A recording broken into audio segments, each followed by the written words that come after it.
My name's J.C. McCauley. I'm Nyesha McCauley, and you're watching AccessTV.org.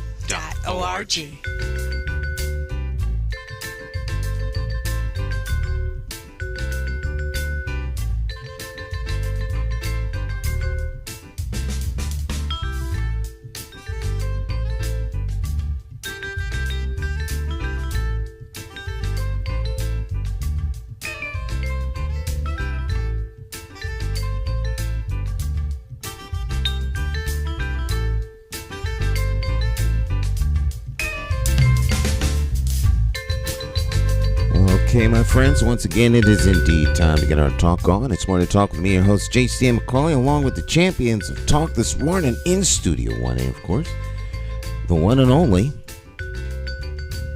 Cleo Duke-Wright. Good morning, Miss Cleo. How you doing? Morning, Stan. I'm doing pretty good today. How was your weekend? My weekend was good. Do anything special? Not the same old thing. Went to the thrift shop, worked in the thrift shop at the church, took Ryan took Ryan and Willie with me. That's a task. Now, that's a task. And Ryan doesn't usually go with you, does he? Oh, yes, he goes with me almost every Saturday. Oh, okay, I didn't know that. Yeah, he has his job to do. He's the greeter. Okay. And I'm in charge of the money box. And so if anyone touches the money box, he starts screaming. Okay. Cleo! That's Cleo! No one can touch the money box with me. Right. So we had a pretty good time. Not as good we didn't have as many sales this Saturday, but it was good. All right. So what does a slow Saturday look like in terms of sales? Well, we usually make well over $100 every Saturday, and we're only open at 4 hours. But this Saturday we made $67. It was Mother's Day, so we said, well, maybe everybody's out there trying to get those last minute flowers and right. Get to Mom's house. So we had a slow day. Slow Saturday. But y'all do pretty good out there. Oh, we do. We do wonderful. I think we do wonderful. I don't know how other thrift shops do, but we do pretty good. The only thing is that the theft. I just don't understand the stealing that is. So you have shrinkage, as they call it. Oh, I mean, these things, everything we have is donated. If you have a problem, we'll negotiate with you. It just doesn't make any sense. This Saturday, was this Saturday? No. Yeah, this Saturday, there was salt and pepper shaker that came with a sugar bowl, a set. Someone steals the sugar bowl. They stole the sugar bowl from the salt and shaker and sugar bowl set. So we sold the salt and pepper shakers, and we said, wait a minute, no, sugar bowl goes with that. And we looked all over. We couldn't find it. Gone. I mean, it's just ridiculous how people just come and just steal. But Pat was telling me, that's the woman that I work with in the thrift shop, says that big business they don't even chase thieves anymore. There's so much theft that they just can't keep up with. They just just let them go. They just let it go. It's a huge problem. Did you see where they did the smash and grab? I think it was a Lux Von Green and Steven. They did a smash and grab. They ran into the store. They had like sledgehammers. They smashed the cases and stole jewelry. They had on, gloves, masks. They broke it wasn't like, just one hit and all of it. It was like, bulletproof temper type glass.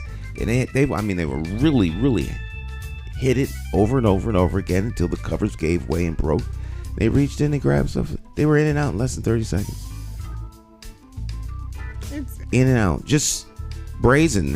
Same thing with, they go up to like the Walmart and Home Depot. Everywhere. It's just roll right on out with it. Just brazen.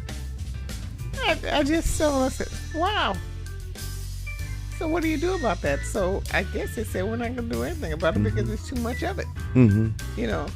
All the stealing is just a loss. So I don't know what insurance companies do, but you probably can't get insurance. Wow. I don't know. Maybe start doing like the banks. You can't just run in the bank. I mean, people do rob banks still, but there's an armed guard in the bank. That's what it's coming to. An armed guard in every store. Yeah, there's an armed guard at Whole Foods in West Hartford. And I've never seen him. I see him. An armed guard. An armed guard. Really, I've never. Armed guard. Seen that. The one in like the downtown Blueback Square, back that way. Yeah. Not the one in Bishop's Corner. Oh, that's the one I go to. Okay. Yeah. I mean, because the stealing is unbelievable, and the places you think are not gonna steal, those are the worst places. Yeah. Those are the worst places. Whoever, we never thought that when we opened this shop that we have a problem with stealing. That was the last thing on our minds. But from the first day, the first week we were open, it started. Well, people steal everything. Gas. Let me stop. Electricity. I bought my husband a new transport chair, right? Mm-hmm. We went to Neat and we bought a transport chair, and the wheel was bent. And I didn't have time to like take it back and run around. And the transport chair that we got is exactly the same transport chair that has the bent wheel. So both, two people that I wasn't expecting to say this said, now, he said, you put that transport chair in the box, tape it up, and return it so they give you back your money. I said, I can't do that. I mean, it was exact. They were exactly the same. So, and I had just returned one because it just didn't fit him. It just wasn't right for him. So, you had a transport chair. The wheel was bent. You took it back. I didn't take it back. Someone took it? No. The transport chair that the leg was bent, right. I just kept it in the corner. And I tried to figure out how I could get the wheel fixed. I got you. So you bought another one. So I bought another one. Okay. And it was the exact same chair to the T. So the person was suggesting that you Several people suggested take the chair you had, put it in the box, and return it as the chair you just bought and get your money back. Clean it up and get your money back. Wow. Times have changed because once upon a time, you were encouraged that if you found a wallet, you returned it. If the bank gave you too much money, you returned it. If you went into a store, they gave you too much change, you went back. Now, folks are encouraging you to keep it, and they look at you as being foolish for being honest. Yeah. Honesty is not respected these days. That's But if you get away with a theft, oh yeah! Hooray! I don't know. I don't know. We've. I don't know where we're heading as a society. Sometimes it just doesn't seem reasonable and right.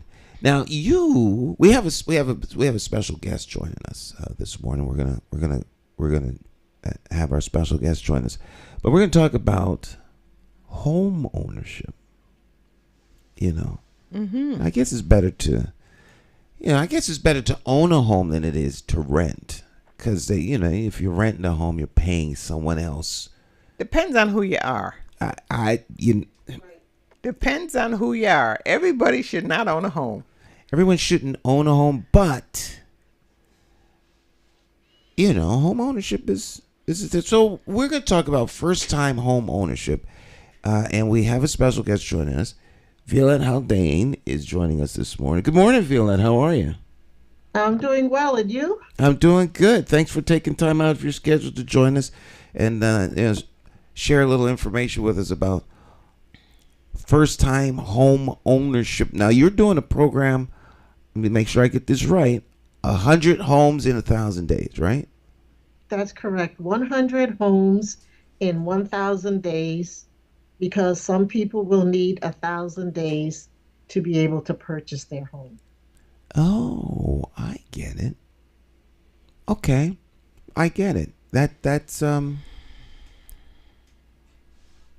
makes sense. I don't know why I was thinking that it was in 1,000 days you're going to get 100 new home owners. No, we're not building, but we do partner with Habitat for Humanity, so they might build during that time frame. Okay, so it takes 1,000 days to. Okay, so how many years is 1,000 days? Well, first, it doesn't take 1,000 days for everyone. Mm-hmm. Some people can buy a home in 30 days if they have the money. Some people can buy a home in 60 days if they have good credit. But some people don't have the money, they don't have the credit. So for them to work on those things, it might take them 100 days or 300 days. Mm-hmm. No, it's up to each individual. Oh, okay. So then you guys will allow, facilitate a person who is not ready to buy a home at all, and in 1,000 days they'll be able to buy one? That's our goal. It depends on them. We will support them by, providing resources, not only financial resources, but if they need help with their credit, there are resources that can help them with that. There are resources that can help them with down payment. And we'll also act as an accountability partner in that, we'll continue to encourage them and monitor them and push them along as long as they are willing and still want to reach their goal. That's pretty good. That's pretty good. So then it would seem to me if you want to own a home, you can.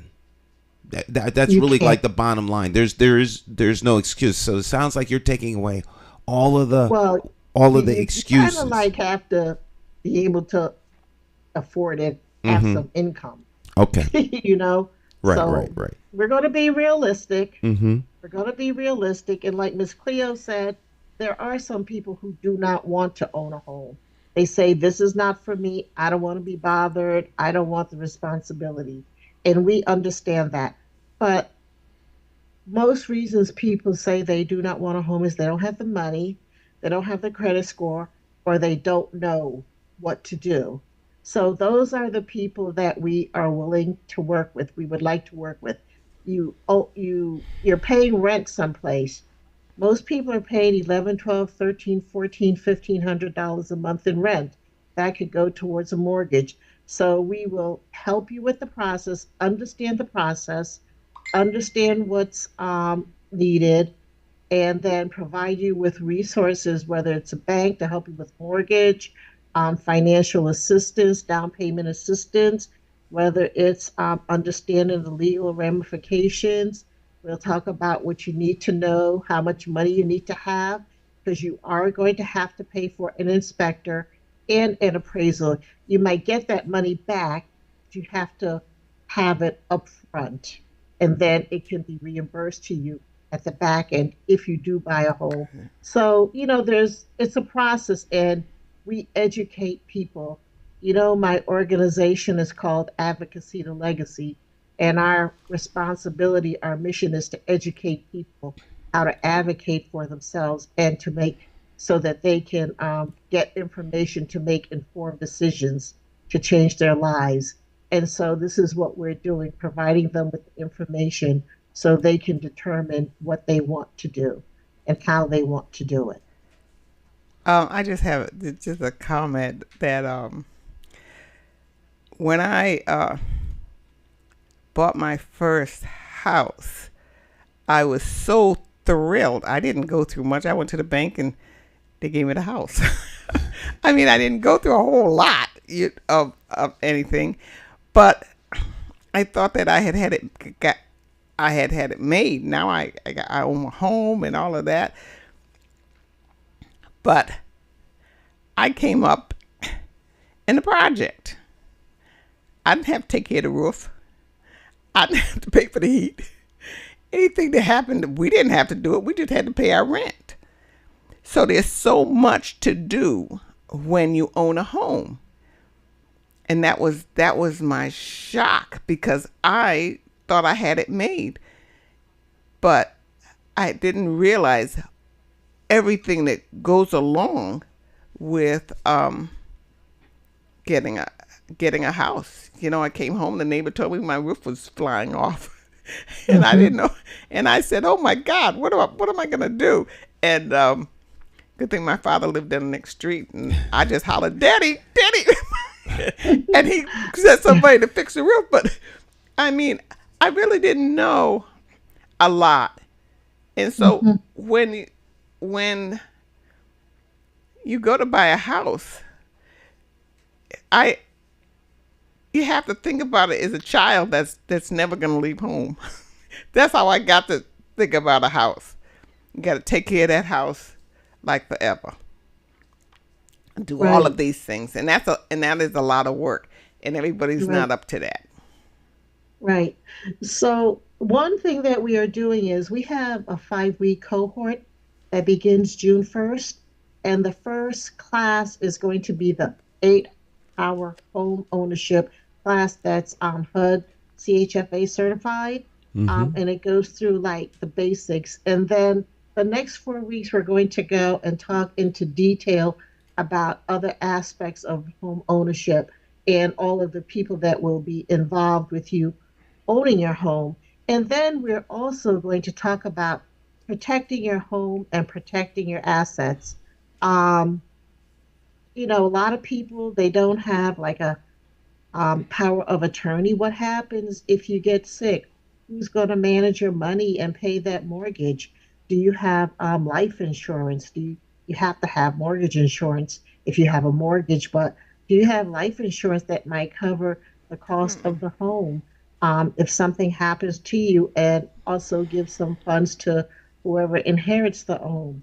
We're also going to talk about landlord rights, because some people will purchase a multifamily, 2 or 3 family home, and also tenant rights, because just because you're the landlord, you need to understand what your tenants' rights are also.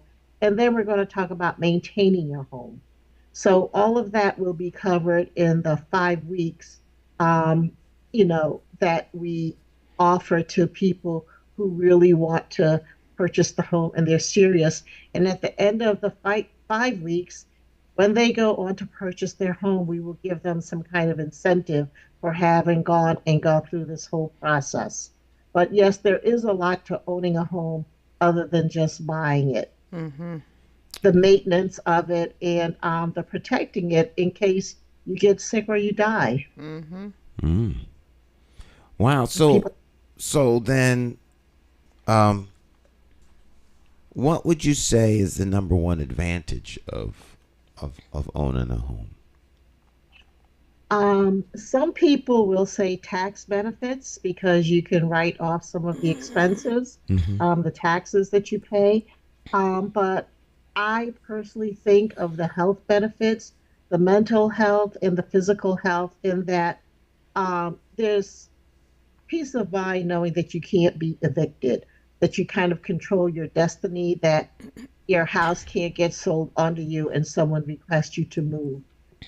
If your home needs maintenance, for instance, you hear about homes having mice or lead or all of these things going on. If you own it, you can take care of it right away. You don't have to wait for someone to come in and do what needs to be done that could impact your health. And then, the aesthetics, you can decorate how you want. If you like gardening, you can put in a garden. And so those type of things are benefits that we don't normally think about with home ownership, but it does impact your mental and physical health. Hmm. Things you don't normally, as you say, think about.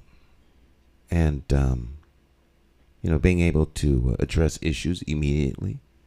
You want to paint your bathroom, you just go and paint it. You can paint the living room, and you go on and paint it. And particularly if you don't have a good landlord, having a great landlord and a landlord that has great tenants, it's a very difficult matchup, because sometimes you hear horror stories that people have with their landlords, and it just doesn't work out. Doesn't work out right. I've owned 2 homes, and I enjoyed owning them. I didn't, it just seemed more reasonable. I'm kind of like indifferent. To me, it's just the cost of where you're going to sleep. And I didn't process it as any more than that. I rent currently and am quite content not to have to worry about anything like shoveling snow or anything like that, which is real nice. And though I have no intention of moving, I like the idea that I can leave at any minute, because I have had 2 places that, I had a downstairs neighbor in one place, and the neighbor came up one night, wanted to know why I was walking around. I moved that weekend. Up and moved. So I like the ability to be able to, if necessary, because it's not easy to sell a house. I've had friends be trying to sell their house for. Well, now is a good time. I think it's a seller's market. Yes. As opposed to a buyer's market. Yes. So, if people want to find out, like, how can they get in touch with you? Okay. So we do have a web page, 100 Homes, 1,000 Days at Gmail. That's the email. 100 Homes, 1,000 Days at gmail.com. Okay. We have a phone number, which is 860-348-3127. That's 860-348-3127. And so if you email us, we'll send you a link for you to register. And we do have a webpage, 100 Homes, 1000days.org. 100 Homes, 1000 days.org. Yes. And that's 100, like the number 100. Yes, 100 homes, 1000 days.org. .org. And so we're taking registration right now for our 5-week cohort, which begins June 1st. It's going to be held at Phillips Metropolitan CME Church at 2500 Main Street in Hartford. And it's 5 weeks. The first class is June 1st, and that's an 8-hour class. Might drop to 7 hours, 9 to 5 or 6. And then after that is 2 hours the following 4 Saturdays from 12 to 2.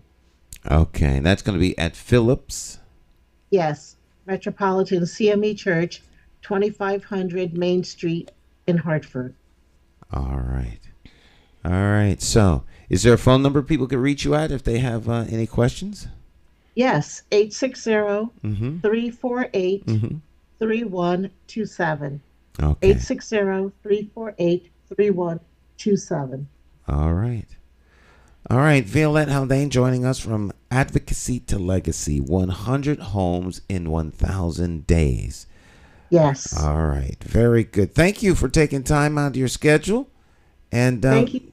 making people aware of this great program. Yeah, thank you for allowing me to come on this morning. I appreciate it. All right, we'll talk to you real soon. Bye-bye. Yeah, thank you. Yep. Bye. All right, that's pretty cool. It's very good for those people who want to actually buy homes and really want them. Mm-hmm. Really want them. It's a wonderful program. 100 homes in 1,000 days.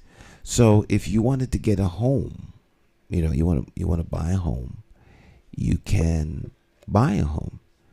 All right. Now, of course, you have to have the money to be able to pay the mortgage. But a lot of people are intimidated by the process or think that they can't do it. My thing is the work. I was by myself with my kids, but it's just the work that I told my nephew got married and he says, well, we're just going to buy a house. I said, why don't you have an apartment first? Because if you buy a house, I said, make sure you love the house. Make sure you're crazy about this house and you just want it to look, don't just buy a house because that could be like something around your neck that you can't get rid of. Just make sure you like the house. Because when I bought my second house, I bought it for different reasons. I bought it because I wanted my mother to come live with me. I bought it for my kids because they were in a safe place. But I didn't like the house. I didn't like the house at all. And so my mother moved to a senior housing after several years. My children grew up and left. And there I was in this house that I never liked. So I said, make sure you like and you care for the house because the house has to be cared for. And I loved the idea of owning a house. I really do. Even though I'm in a condo now, I love the idea. I go and look at houses. I love to look at houses. Oh, if I could do a garden. I'm really rotten outside. I don't know why I think that, but I'm not good at any of those things. But I love watching people do that, and they have such pleasure in doing that. I like that. I like walking into a home, but I know that I would never take care of it. I know that I'm not the one. The condo is the better choice for me, and I wish I had made that decision, before that. Unless, of course, I married this fantastic person who knew how to do all these things, and I wouldn't mind. I would help him do it. I wouldn't mind owning a house, but to leave it up to me, just me to do it, no, it's a lot. It is just a lot. So, her program is wonderful because if you're not ready to own a house, and this program could really scare you, and you say, "Oh no!" If they, you got to do this, you got to do that. It's like the guy that we helped get a peddler's license. You remember? I told you about. We did all these things so he could get the peddler's license, and then we told him. And then you could pay taxes. And he said, "What do you mean pay taxes?" He disappeared. He said, "Oh no, I can't do that." He was scared to death to pay taxes. He was scared to death of that process. So he never got his peddler's license, and we had to give all the money that people donated to him to get that peddler's license. We had to give it back. Well, that's you bring up a good point. A lot of people are, they're pushed back and intimidated by all of the things that have to be done, but it's sort of like taking care of your car. A lot of people don't think about you have to put oil in the car. You need to maintain the car. You have to you change the tires. Rotate the tires. Yes. antifreeze. I mean, there are certain things you have to do in order to maintain the vehicle. Otherwise, it'll fall apart on you, and now you have this big absolutely liability instead of an asset. I got that in my head about my fifth car as I ran them into the ground. That now the last couple of cars that I got, I take very good care of. I make sure they have everything they need, and they last. And they last. But it took me years. It took me years to take care of things, and it's just I never saw anybody else take care of. You're not around people who, or grow up with people who take care of those things, or who maybe never even had those things. And now you've got them because you've always wanted them. You've got them. But just like she was talking about, those classes are very important. Absolutely. Very important. Absolutely. Because the first time my car stopped or something, and my brother-in-law said, "Did you change the oil?" Oil? What do you have to change that for? Oh, oh, how I miss him. Even though he called me names all the time. I miss that yelling at me for not being able to do things. Now I'm getting it. Now I'm doing these things. At what age? I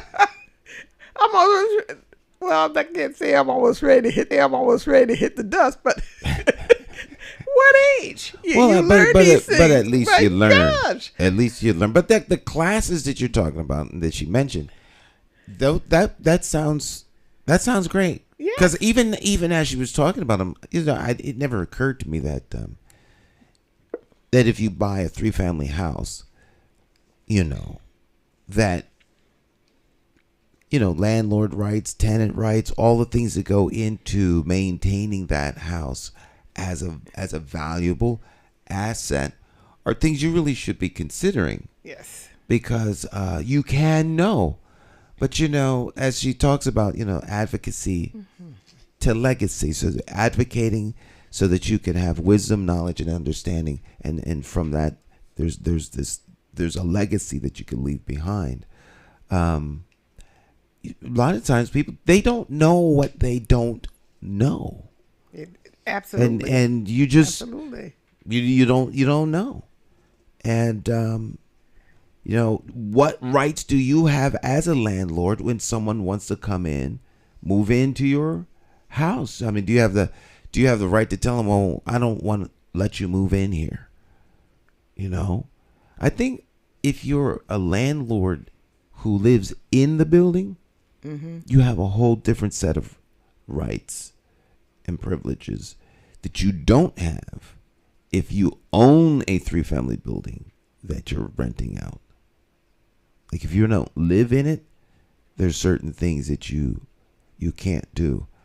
But you have to be very careful. You can't just tell somebody, "I don't think you're the kind of person I want living in my house." You can get into trouble. So lots of things that you need to know. And that first-time homeowner could be buying a 3-family house because now you've got 2 tenants to help you pay for the mortgage. So, but you really have the landlord has a great responsibility. Yes. To maintain his property or her property. To a certain level, and if you don't do that, I mean, how many horror stories have we heard? I rented a place and the stove went. They didn't buy me a stove. The refrigerator went. They didn't buy me a refrigerator. I had gone and buy my own, and they were there when I moved in. So it's I wasn't going to fight. I need a refrigerator. I ain't time to fight with you. So I bought my refrigerator. And then when I left, I said, "Do you want the refrigerator or the stove. Oh, no. I said, you sure? No. So we had to sell it. We had to find someone to.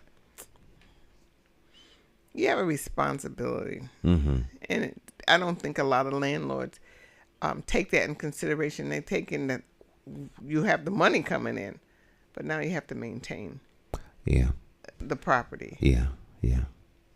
Well, there's things like taxes. There's things, the taxes are built into your mortgage. The first house I had, my first wife,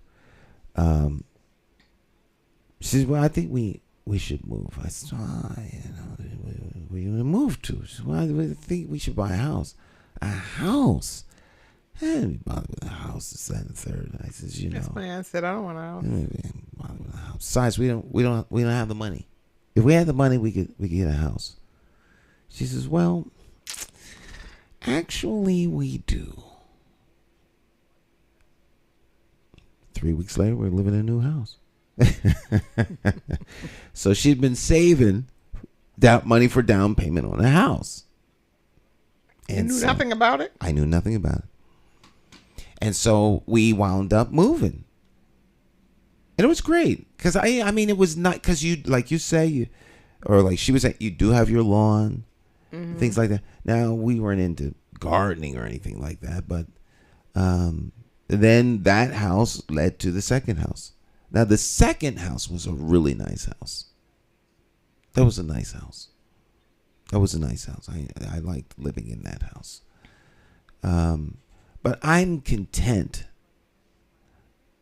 not to have another house. But you said something this morning that kind of, for the first time, changed that. And I might, it's something I would consider under certain circumstances. Of course, it's not only my decision, because I have to talk to my wife. I love living in a house. Mm-hmm. I'd rather live in a house than live in a condo, but the condo is what is best for me. Mm-hmm. Because I have never found in my past or up to this point that I could really take care of a house. Mm-hmm. And even though I think I'm going to do all of these things, the bottom line is I've never done them before. What makes you think you're going to do them now? And that's what scared me. What makes you think you're going to do them now? Even though you feel good and you love that house, are you going to do them now? So that kind of stopped me a little bit. Of course, my real estate person who was very good knew I didn't need a house. I didn't need to go out there and shovel snow in the wintertime and fix windows and do all this thing and fix up this and fix up that and somebody, So she was very smart in getting me a condo instead of a house. But I don't have a yard. Do you own the house or does the house own you? Both. I think it's both. Before I got out of my last house, I thought I would say the house owned me. And I was rebelling. I guess the house I didn't want to be there. So I just didn't want to be there anymore. The house says, "Where you going?" I'm going away for 2 weeks on vacation. You're not going on vacation. You can't afford it. You got to pay the light bill. You better stay here. You go on vacation and see what I do to you. You come home, roof is gone. You have to make your, I can remember as a young person going over my grandmother's house. It was a whole, people were always there and we did so many things there. And it was such a pleasure to go there and to be around all of these people that came in and out. But that wasn't my house. I wish it was my house, but it wasn't my house. I think if you entertain people now, apart from the investment, because there's there's the home ownership because you're investing and you've got property and equity and you can borrow against. I mean, besides the financial benefit, if there is one, okay.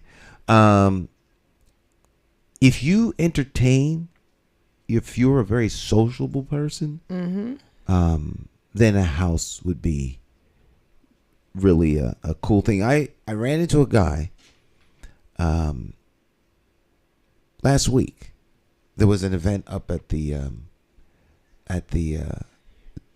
library on Albany Avenue branch, and I was videotaping. You look familiar. Long story short, he recognized me from being from the campaign, and he asked me. He said, "Well, you came by the house at the, and you had your bus." He says, "So remember, our house was the house that had, all of the stuff in the back." I distinctly remember the house. In these folks, their backyard was like, the nearest I can, if you've ever gone to someplace like Block Island, or you go to some like a resort place, and the outside, the lawn, and the there's there's like grill, television, it's like it's just like pool table. It was like all of this stuff was back there, and it was one of those like backyard lawn type things you see in magazines. I mean, you would never know that it was back there. And these folks entertain. You can tell what they do on the weekends and after work. There's that group of people who they can't wait to get home. Yeah. Because they're going into the backyard. Steaks are going to be going, shrimp barbecue, the whole 9 yards. And, they live for that backyard, and they're out there trimming the grass and the hedges. Isn't that wonderful? That just sounds so wonderful. That I could get into. And the weekend is like, you're inviting company over, family, friends, guests, and you party. And you don't even have to invite them because they're coming anyway. Right. Because they know your backyard. Where to go. They know where to go. That's right. Like nonstop family reunion. Yeah. Yeah. You can do that with a lawn. You can do that with your house. You can't do that. You most certainly can't do it in an apartment. You might be able to do it if you're renting a house. Yeah. But you need to have so I think it's different strokes for different folks, as they say. Yes, and that's okay. Yeah. Because everybody doesn't mind paying that $1,500 if they don't have to do all that work. Hey, $1,500 rent today is not that bad. That's right. The rent that the folks are paying nowadays. Yeah. Like if you're living downtown Hartford, and this is one thing that always stretched my imagination. If you're living downtown Hartford, all right, like right now, you're in the $1,800 to $3,000 range. And people paying $1,800 to $3,000 a month rent are making a little bit of money. And when you start making that kind of money, your sense of finance is different. And it's not long before you realize you're wasting money. Like, what do you get in return? A bed? And a lock on the door? So, at some point, you bail out of that and you buy a house. I mean, it doesn't make sense to pay that kind of money for rent when you can own it and have a valuable piece of property. I think there's a threshold at which. But you got to turn that around also. The person who's owned homes, who now has sold their homes and lives in downtown Hartford, they know all the work a house has, you have to do with a house.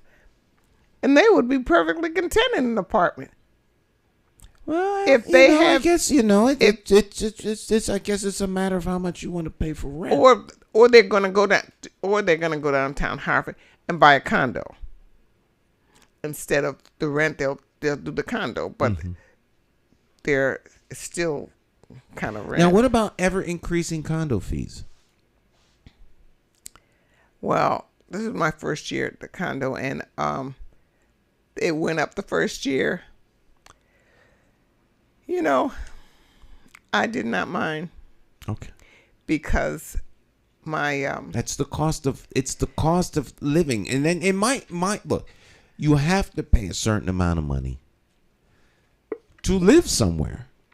If you don't own a home, a condo, a house, an apartment, what are you going to do? Sleep in a hotel? No matter where you go, there's going to be a cost to existing. Then you got to go out to eat. If you own something or live somewhere, you could put your food in the refrigerator. You bring your costs down in one area. And so it's just the cost of living. It's yeah. I'm pleased at the fact that where I live is very well maintained. Uh-huh. And if I choose not to go out but still want access to people, there's places in the building and things I could do right there and not go out. When it went up, I did not mind. And they're constantly improving the building. Mm-hmm. So they're doing something. So I'm not going to complain about it. I'm going to say, well, folks, we can't eat this week because the condo fee went up. We got to figure out, we're going to have soup this week, but that's okay. Yes. We'll just eat soup. Well, you got to do what you got to do to make ends meet. You got to do what you got to do, right? You got to do what I like where I live, and I just say, whatever it takes to stay there, that's what I'm going to do. Yeah, you live in a nice place. I have friends over there, including you. Yeah. She's not doing bad. Definitely not schlepping. Yeah, it's nice. And I particularly like the way you guys have your back set up. That's like a little resort. Yeah. That's nice. It's nice back there. Very nice. And most people are friendly. Some people are grumpy, but who cares? Go yeah, well, that's life once again. That's life. That's right. Yeah, it's like folks at church. You have the friendly folk at church, and you have the folk that don't really want to be bothered with anybody else. They come to church, and make their little prayers, and hear the sermon, and they leave. They're not interested in helping out on any committee, being on any this, that, or third. Yeah. And then there's the other people who, they come and live with you if you let them. My minister, just since you brought that up, mm-hmm. he wanted the church to go out and evangelize in the community. And he had this great sermon. And at the end of the sermon, because he wanted the people to understand, you just can't sit in the pews. Right. We need to go out and evangelize. And win the lost to Jesus. Yeah. Yeah. And so after every sermon, after church, every week we say, and that's a hallelujah. But this particular Sunday, mm-hmm. when he preached that sermon, there was total silence. Crickets. I was not there that week. The cricket squad was in. And he tried a second. He says, "Oh my God, they're saying you can forget this. I'm not going." But it's a senior church. Most of the people are mm-hmm. older. And then one Sunday he was looking through the Bible and he says, I don't see anything in here about retirement. Where is it in here that says you get to retire from Jesus? Where is it from being a Christian? Where is that? Anybody know? And he preached on that. Mm-hmm. But it didn't sort of go over, and the life didn't come like he wanted it to come. Mm-hmm. So, it is what it is. Yeah, it's very interesting. A lot of churches do not want to do any kind of evangelism. I think there may be clergy who would love to do evangelistic outreach with the membership, but the membership is not interested. I when I first came to Hartford, Connecticut, I remember trying to do some, outreach and evangelism. In fact, I did. I used to hand out these little gospel tracts. I still do. And I won't mention the name of the church or the minister, because if I did, the minister's very well known, and so is the church. So I won't mention either. This is many years ago. I was 19. I'm like 19 or 20. So this was, wow, like 40 years ago. That's more than 40 years. I'm getting aged. Anyhow, I went over there during my lunch break at Pratt & Whitney. And, of course, I was out longer than the lunch break, but I snuck back in, Things you do when you're young. Sneaking into work during the lunch break, because it was where you didn't punch in. Oh, I must have forgot. Liar. Anyhow, I went over there to talk to the minister.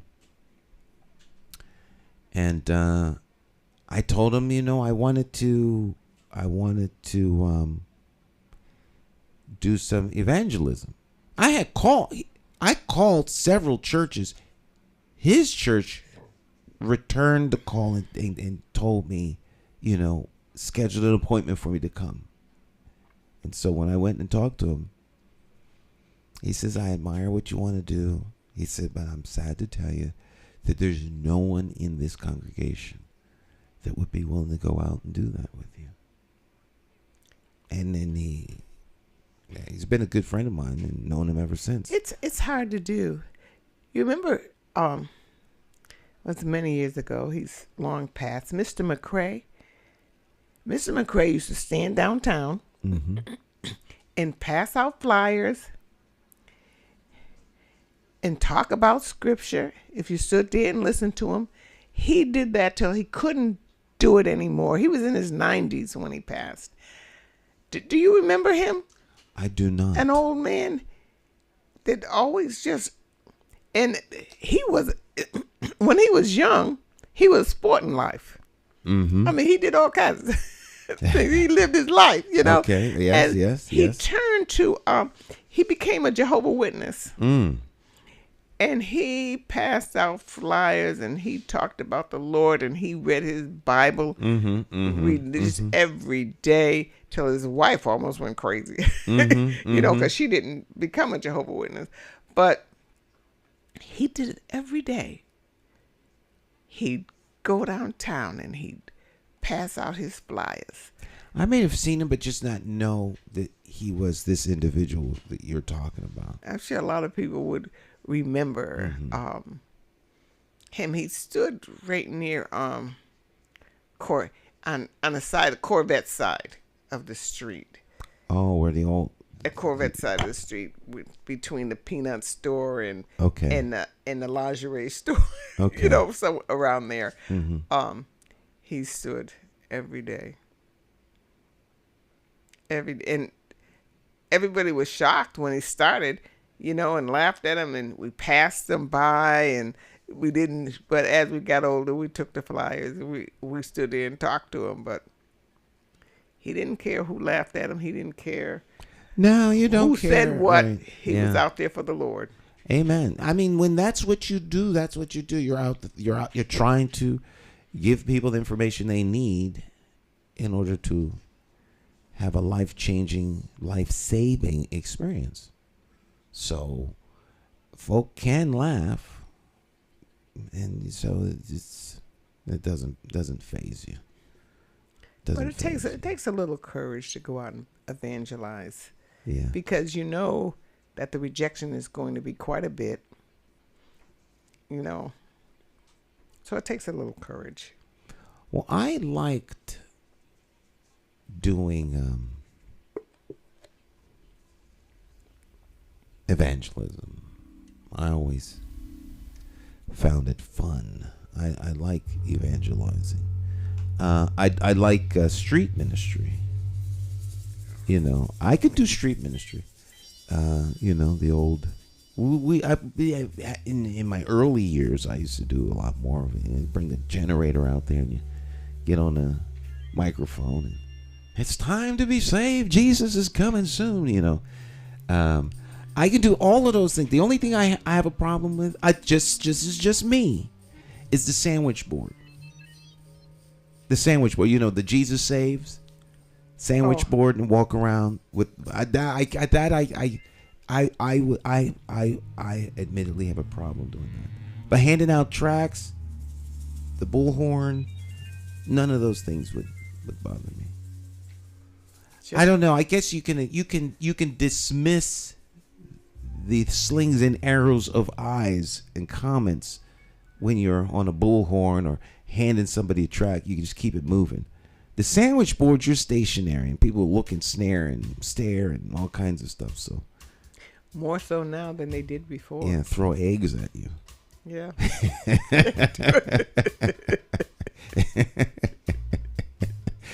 Oh, yes. Yeah. Throw eggs at you. All right. Advocacy to Legacy. You can look them up online. It's 100 homes, 1,000 days.org.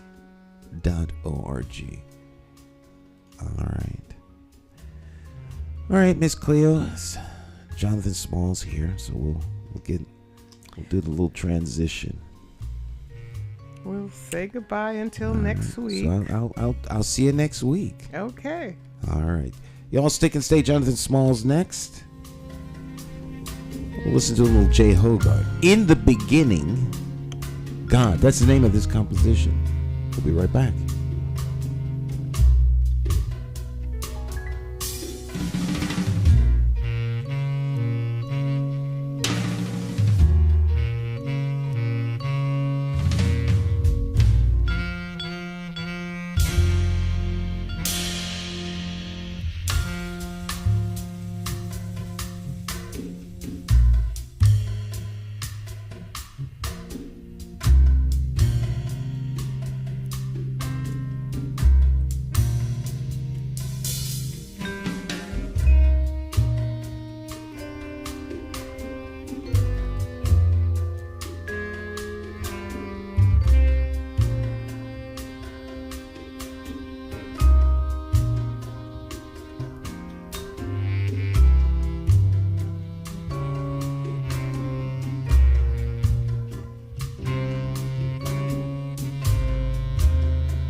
smooth vibraphone sound of Jay Hogarth. In the beginning, God.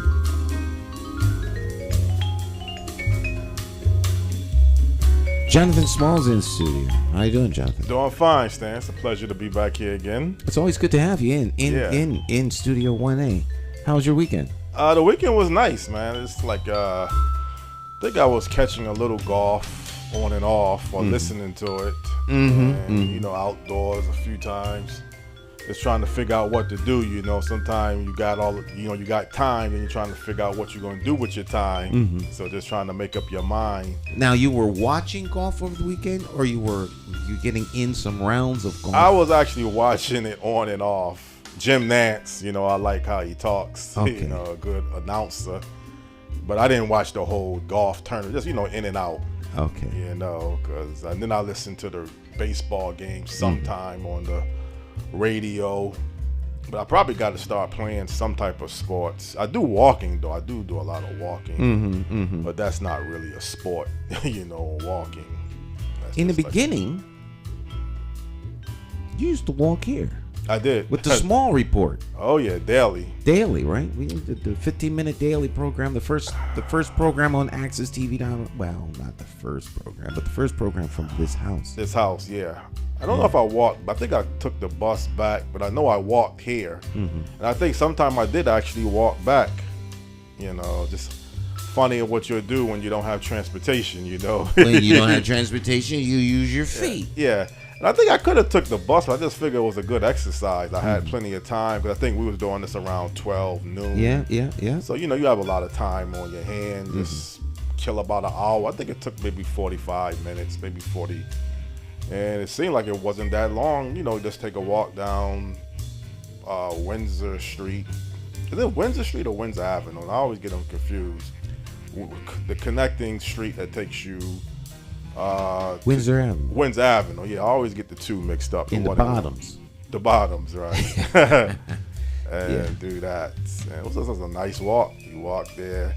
Although the bridge was a little gritty looking, They don't, Okay, yeah. You know what I'm talking about? Yeah, I know. Oh, man. I'm trying to think of why you would walk, but that would be how, yes. Yeah, that's come down way. past backside of house, straight down, under the bridge. Of course, you could walk straight across, because the stadium wasn't there yet. No, it wasn't. You could walk straight across. There was a few different ways. But that bridge, always walking through that bridge, just lights. It was dark, even in the daytime. Not well kept up neither. It probably still hasn't been kept up. Yeah, it's not bad under there now. When's the last time you drove through there? It's been quite a while. I think I've drove through there last week, to be honest. You might not have noticed it. Last time I went through there, it didn't seem to be that. No, actually, excuse me, it has been a while, because I usually go over the North Meadow side when I'm going through. So it's been a while. And they paved Windsor Street, at least up to the Phoenix. It stops right at the Phoenix, it seems. But that bridge now, you saying it's been kept up? Like they did some underneath work? Underneath there's the there's like they painted. It seems to be like they painted. I want to say they painted the walls white, and then there's like a little mural on the side over there. Okay, I gotta take a drive through there then to see what it's like now. I come back that way when I go to Lily's on Friday. Yeah. I take the highway to Lily's, but I come back through the city. It's nice to take more than one way to get to a place. Yeah. Instead of somebody told me this a long time ago, don't go back the same way. If you walk someplace, take a different back way. Differently. Security protocol. I guess so. I didn't know what he was talking about. He just told me that I always walk back a different way. But you do a lot of driving tours. I see you put on Facebook now, like you going to Lily's. Well, I'm trying to document tours around the city. Yeah. So the main thoroughfare. So whenever I drive somewhere on the main thoroughfare, I'm gonna document that drive. So I have Tower Avenue, I have Farmington Avenue. I don't have Asylum Avenue. I'm gonna do all of them. Windsor Avenue, North Main. I have I don't have Albany. I just started. Yeah, I noticed that. Farmington. And then, some of the streets, too. Eventually, in the course of time, maybe I'll get the whole city. Well, I mean, Hartford's I like Hartford. Mm-hmm. I like Hartford. Yeah. Nothing wrong with that. And like I mentioned to you, this individual up in Springfield, Mass., I think his name was Clarence Blair. Mm-hmm. He has a vision of bringing a national basketball team to the Hartford, Springfield market area. Even from what I understand, though, he wants to build a stadium outside of the city. I think that's a good thing, though, and I'll tell you why. He said he wanted, well, I guess the NBA, you play 40, technically, I think you play 41 regular season games at home. Mm-hmm. So I don't know. He got his math maybe a little bit off, but it's not a big deal. He said he wants to play 30 games at the XL Center and then 10 games at the Mass Mutual Center up in Springfield, and that'll balance it out. And then he said he would like to either build a state-of-the-art arena in Windsor Locks or Enfield, Connecticut. And I think Windsor Locks would be the best location. I don't know about that. I mean, location-wise, but you think Windsor Locks residents want a stadium bringing thousands of people into their little town? Well, there's by the airport, and I know this because I see it every day. They have plenty of parking space. Oh, so you up by the airport? Yeah, I mean that's an ideal location. You got tons of open space. Mm-hmm. So not only putting an arena, you can put other, businesses or sports ventures in that area and have plenty of parking space. You can hold 10 to 15,000 if you design it right easy. Well, I mean, the airport's right there. Exactly. There's industrial parks and things like that. I mean, you can still build it unless you're going to build a new XL Center. I know they're talking about some renovation for the XL Center. And you can build it there. Now, I personally believe, and I haven't spoken to this individual, Springfield, Mass. is the birthplace of the National Basketball Association. Right, the Hall of Fame is there. The Hall of Fame is there. So they technically should get, it's kind of nice of him to want to be generous and say. Well, not generous, but this is a business. This isn't about legacy and being nice. Can they bring the kind of Can they get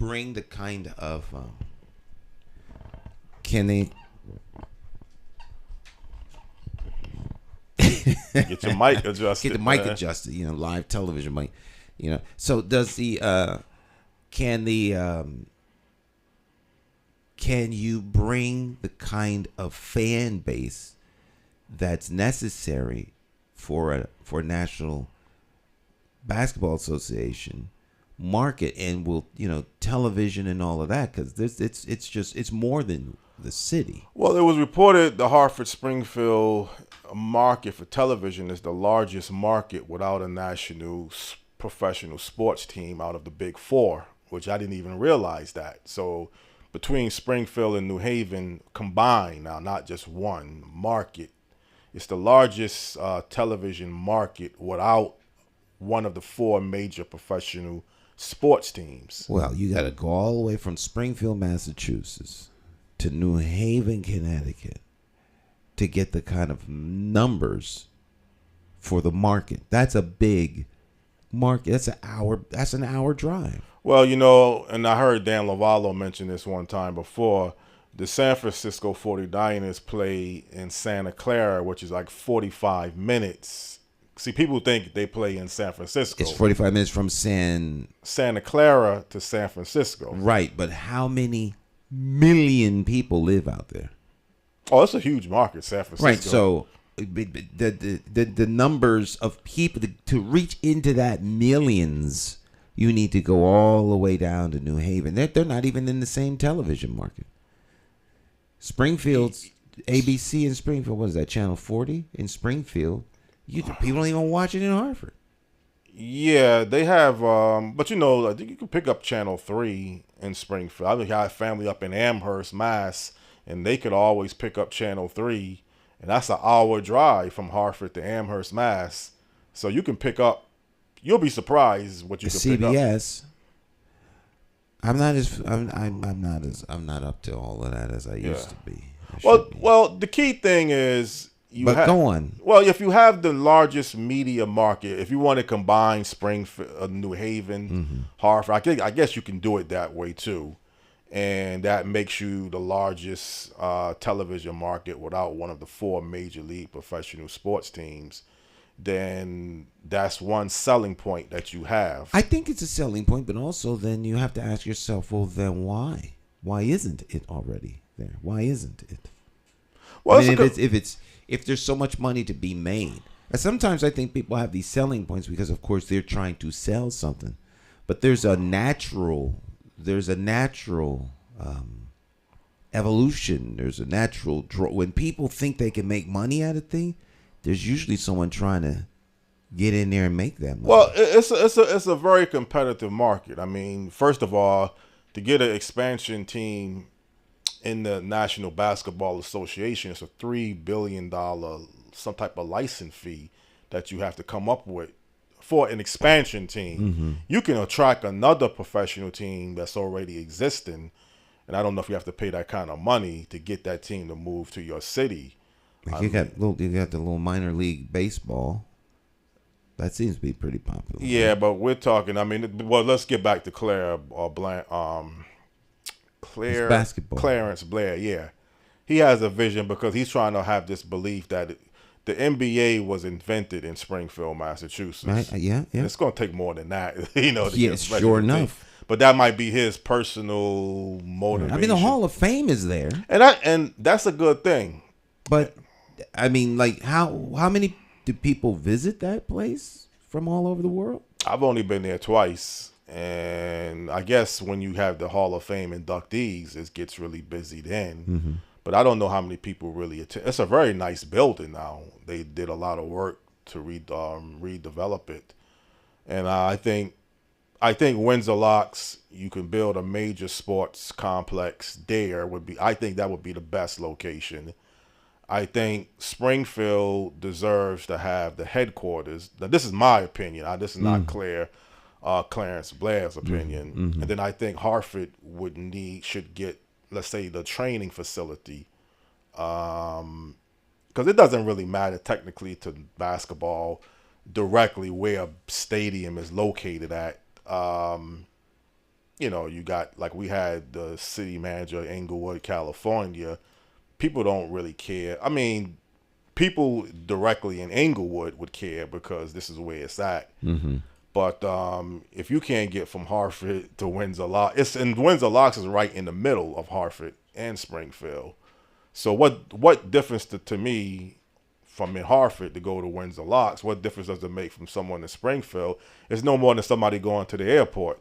People go to the airport. That's true. From Western Mass. That's true. New Haven, Connecticut. So it doesn't really matter. The main thing is you want to get the team in the arena committed. You don't want what happened with the New England Patriots. All the hype. You're going to build a stadium, and then some technical issue with the steam plant derails the whole project. You don't want to go through that again. I think if they would have had to, you could have found an ancient pencil in the ground that they couldn't disturb. That would have derailed the project. The project was going to be derailed no matter what. Yeah, it was never going to be here. Some people feel that way. Some people don't. I mean, that's always going to be the $1 million question. The $1 million question's been answered by where Gillette Stadium is right now. Right. But truthfully, there was a time table that was on the paper to have the stadium ready for the 2002 season, and it wasn't ready for that season. And that was the one loophole that Robert Kraft had to back out of the deal. If you don't have this place ready by a certain time, I can back out of the deal. So, right, but these people are real good at what they do. And they know how much time is necessary to get a thing done and whether or not it can be done. And so you make the window, you leave yourself some room knowing they can't do it. It can't be done in that time. Yeah, and again, I don't know if that was the best location. Some people think it was the great location. Some people think it was not the best location. It's not here to say that particular area. I mean, you do got the convention center, the Marriott Hotel right on Columbus Boulevard, so something did come out of it. But again, if you have a time span, and this, I guess the main thing from clearance perspective, he has to get the investors. That's going to be the biggest hurdle. You get someone to buy a team. Right. Buy a team. He can say he have the name already laid out, the New England Founders. That's great, but you got to get the money now and get that license fee and that expansion fee. $3 billion is a lot of money to come up with asking people to invest. How much? It's a $3 billion okay. expansion I thought you said fee. million. No, $3 billion. And I don't know how much it would cost to build a complex, because complexes now, arenas are being built in the billions. So I think the better thing is aim for a professional sports team in the headquarters, but have something else to go as economic development if the professional team doesn't exist. Something like you're planning to build a movie studio.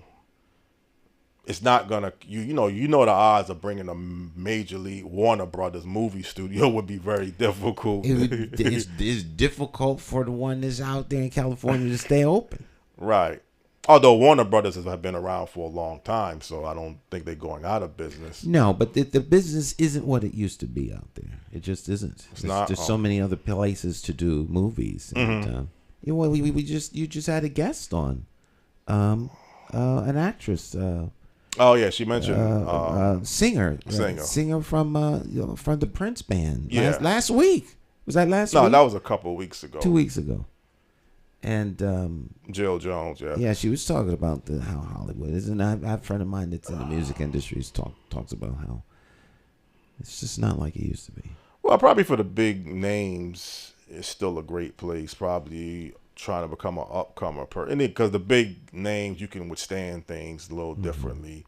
I'm pretty sure Denzel Washington, if he doesn't make a movie in 5 years, he's still like an A-list. Right. It's not like the business is dried up, but it's not. When you're number one, everything that comes at you that takes away a little piece diminishes you. Other people are growing, but the number one starts to diminish.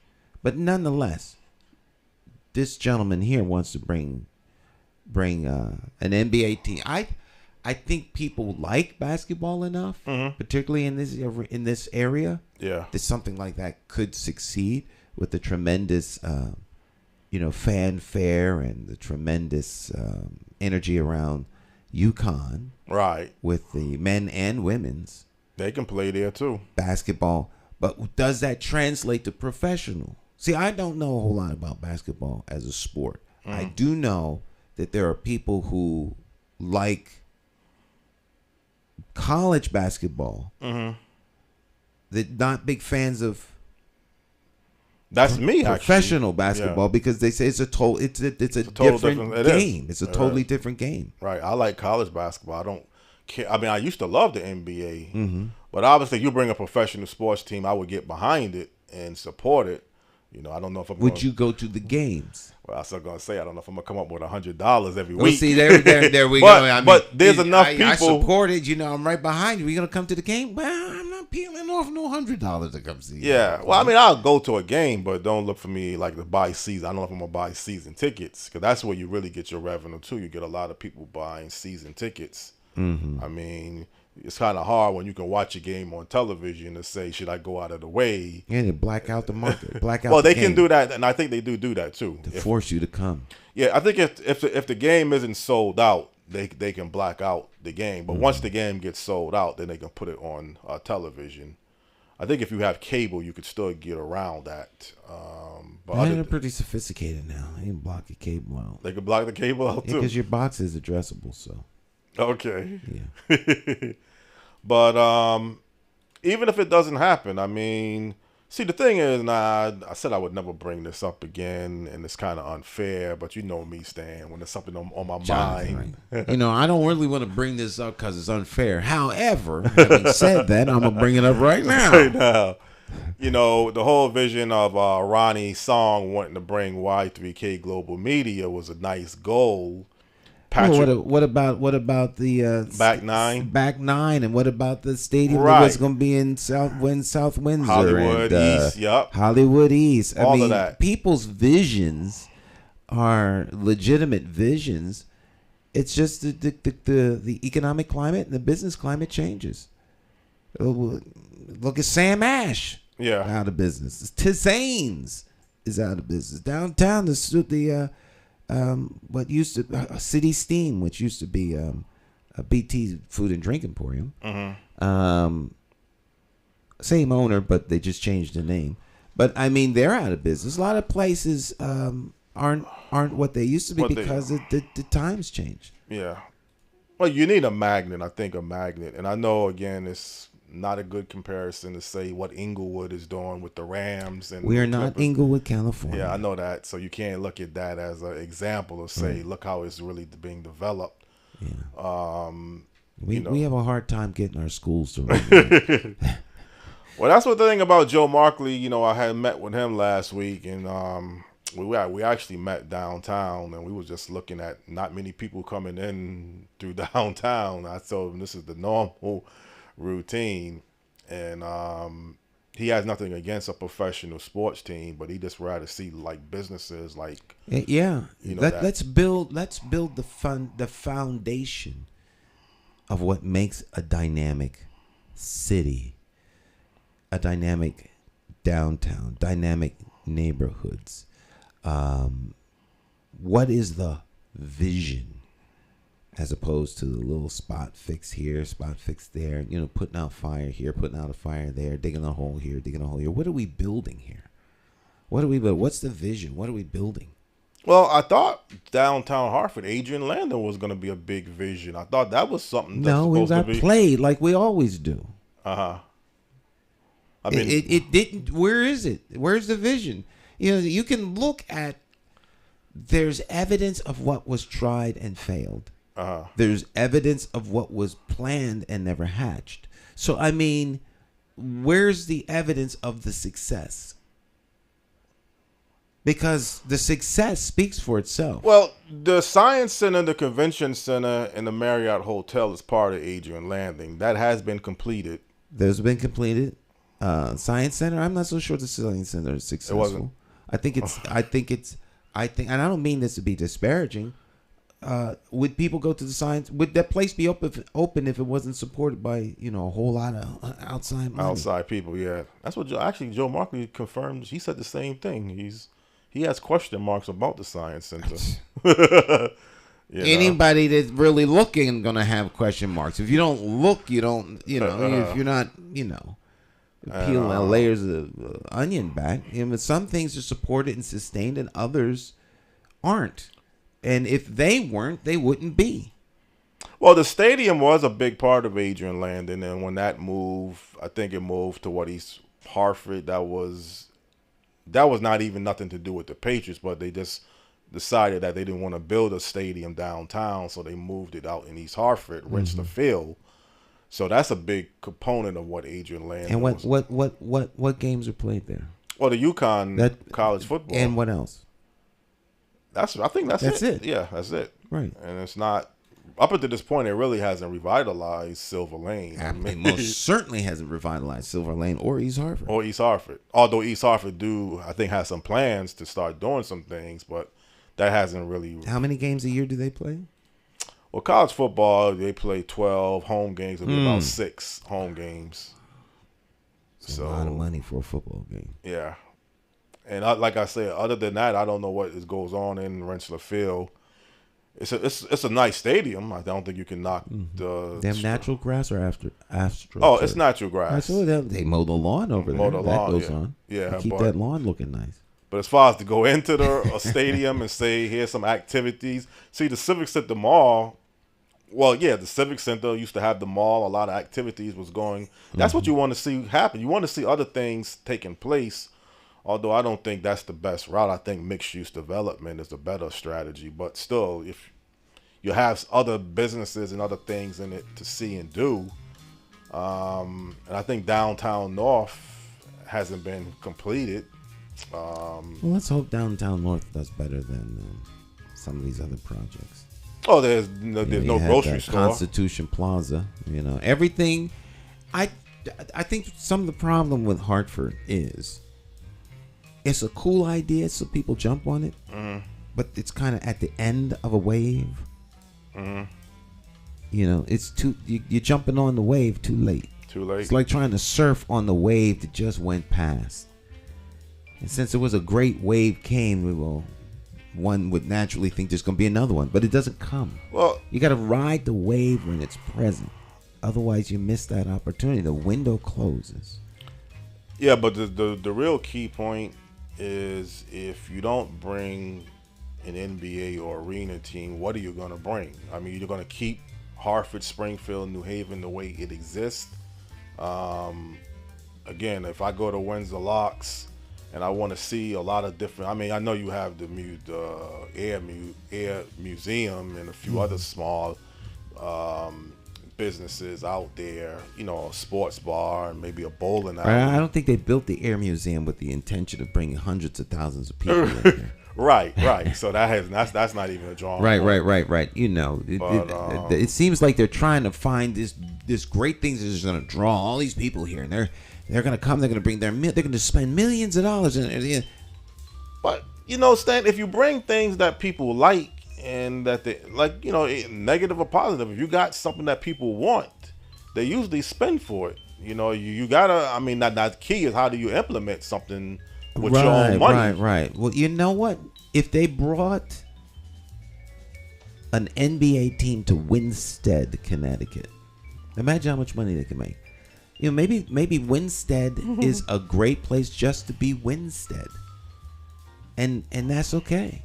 It's okay for Hartford to just be Hartford and make it a place where people can actually have a good quality of life and enjoy what Hartford has to offer. But is that really happening to the fullest, though? I don't think it's happening to the fullest because people are looking for something else other than that. They're like trying to make it something that it isn't instead of highlighting what it is. Right. I mean, Hartford's got great things for tourism, particularly its history. Do you think anyone would get behind that? No. Well, they always want to get behind something that is not happening. Well, one thing, sports arenas and professional teams are sexy, attractive things that appeals to a lot of people. That it just right. If you were in a New York or a Boston or a Detroit or a major metropolis, you have so many people there that a small percentage of their participation means there's standing room only, and you'll be lucky if you ever get a ticket. Right. That's not the case here. No. That's not the case here. Especially when we have a problem keeping new restaurants open. Yeah, it's a challenge. Right. You got the greatest thinkers on the planet trying to figure out how can we keep Pratt Street alive. I mean, come on, really?